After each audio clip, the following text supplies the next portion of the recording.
आज का वचन पाठ यिर्मयाह नबी का ग्रंथ अध्याय 17 पद संख्या 5 से 10। प्रभु ये कहता है, धिक्कार उस मनुष्य को जो मनुष्य पर भरोसा रखता है, जो निरे मनुष्य का सहारा लेता है और जिसका हृदय प्रभु से विमुख हो जाता है। वो मरुभूमि के पौधे के सदृश है जो कभी अच्छे दिन नहीं देखता। वो मरुभूमि के उत्तप्त स्थानों में नुनखरी और निर्जन धरती पर रहता है। धन्य है वो मनुष्य जो प्रभु पर भरोसा रखता है, जो प्रभु का सहारा लेता है। वो जल स्रोत के किनारे लगाए हुए वृक्ष के सदृश है जिसकी जड़ें पानी के पास फैली हुई है। वो कड़ी धूप से नहीं डरता, उसके पत्ते हरे भरे बने रहते हैं। सूखे के समय उसे कोई चिंता नहीं होती, क्योंकि उस समय भी वो फलता है। मनुष्य का हृदय सबसे अधिक कपटी और अविश्वसनीय है, उसकी थाह कौन ले सकता है। मैं प्रभु मनुष्य का हृदय और अंतरतम जानता हूँ। मैं हर एक को उसके आचरण और उसके कर्मों का फल देता हूँ। यह प्रभु ईश्वर की वाणी है। सुसमाचार संत लूकस अध्याय 16 पद संख्या 19 से 31। एक अमीर था जो बैंगनी वस्त्र और मलमल पहनकर प्रतिदिन दावत उड़ाया करता था। उसके फाटक पर लाजरुस नामक कंगाल पड़ा रहता था, जिसका शरीर फोड़ों से भरा हुआ था। वो अमीर की मेज की जूठन से अपनी भूख मिटाने के लिए तरसता था और कुत्ते आकर उसके फोड़े चाटा करते थे। वो कंगाल एक दिन मर गया और स्वर्गदूतों ने उसे ले जाकर इब्राहिम की गोद में रख दिया। अमीर भी मरा और दफनाया गया। उसने अधोलोक में यंत्रणाएं सहते हुए अपनी आंखें ऊपर उठाकर दूर ही से इब्राहिम को देखा और उसकी गोद में लाजरुस को भी।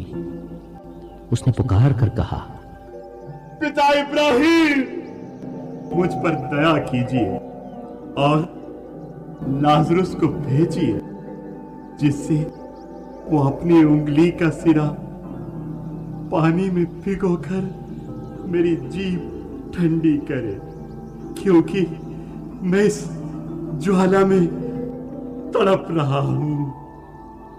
इब्राहिम ने उससे कहा, बेटा, याद करो कि तुम्हें जीवन में सुख ही सुख मिला था और लाजरुस को दुख ही दुख। अब उसे यहां सांत्वना मिल रही है और तुम्हें यंत्रणा। इसके अतिरिक्त हमारे और तुम्हारे बीच एक भारी गर्त स्थित है।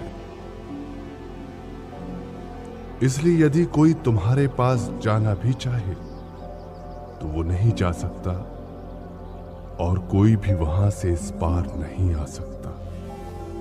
उसने उत्तर दिया, पिता, आपसे एक निवेदन है। आप लाजरुस को मेरे पिता के घर भेजिए, क्योंकि मेरे 5 भाई हैं। लाजरुस उन्हें चेतावनी दे, कहीं ऐसा ना हो कि वे भी यंत्रणा के इस स्थान में आ जाएं। इब्राहिम ने उससे कहा, मूसा और नबियों की पुस्तकें उनके पास हैं, वे उनकी सुने।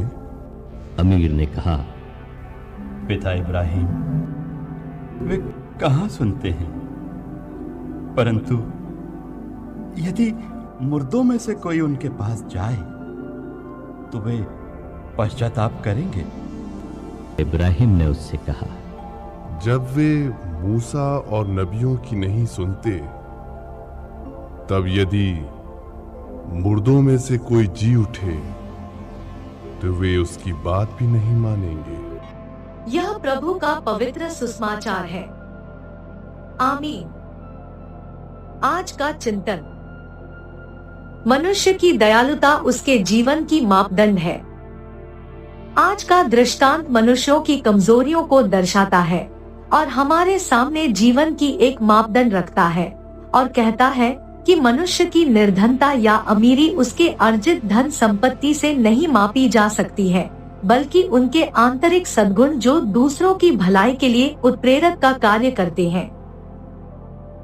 धन ईश्वर का वरदान है और वे नहीं चाहते हैं कि उनके बच्चे गरीबी में कठिनाई पूर्वक अपना जीवन काटे।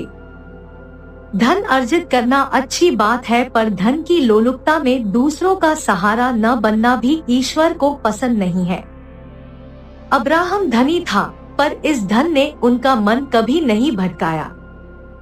वह लोगों, अतिथियों और अनजानों की आवभगत किया करता था, अर्थात उनके बहुत सारे मित्र थे, पर सुसमाचार के धनी व्यक्ति का कोई मित्र भी नहीं था।